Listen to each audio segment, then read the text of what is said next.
مرحبا بكم أعزائي الكرام، ألتقي بكم مجددا في حلقة أخرى من برنامج حول العالم. خلال هذه الحلقة سوف أتحدث معكم عن الثلاث نهائيات الأوروبية وعن تواجد ثلاثة أندية إيطالية في الثلاث نهائيات. بداية أعزائي الكرام، لكل مجتهد نصيب. هذا كان حال الأندية الستة المتأهلة للنهائيات الأوروبية الثلاثة: دوري أبطال أوروبا والدوري الأوروبي ودوري المؤتمر الأوروبي.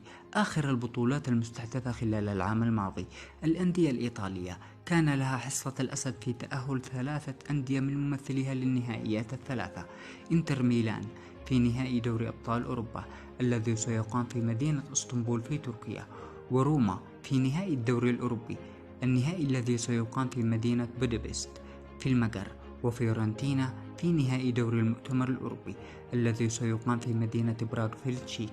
على حين كان الإنجليز شرف التأهل لناديين: مانشستر سيتي في نهائي دوري أبطال أوروبا، وست هام يونايتد في نهائي دوري المؤتمر الأوروبي. وسيكون إشبيليا الممثل الوحيد للكرة الإسبانية حين يخوض النهائي السابع له في الدوري الأوروبي، وهو البطل التاريخي لهذه المسابقة، فقد فاز بالدوري الأوروبي 6 مرات. ففي نهاية شهر مايو الجاري في يوم 31 سيكون نهائي الدوري الأوروبي بين روما الإيطالي وإشبيليا الإسباني في ملعب بوشكاش أرينا في مدينة بودابست في المجر. وفي 7 من شهر يونيو المقبل سيكون نهائي دوري المؤتمر الأوروبي بين نادي فيورنتينا الإيطالي ونادي وست هام يونايتد الإنجليزي، والنهائي سيقام في ملعب فورتونا أرينا في مدينة براغ في التشيك.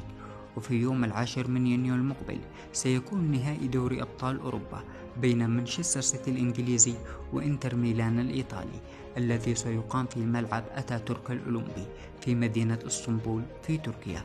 أخيرا أعزائي الكرام، هذه الحلقة كانت عن الثلاث نهائيات الأوروبية وعن تواجد ثلاثة أندية إيطالية في الثلاث نهائيات. أتمنى أن تكون هذه الحلقة قد نالت إعجابكم.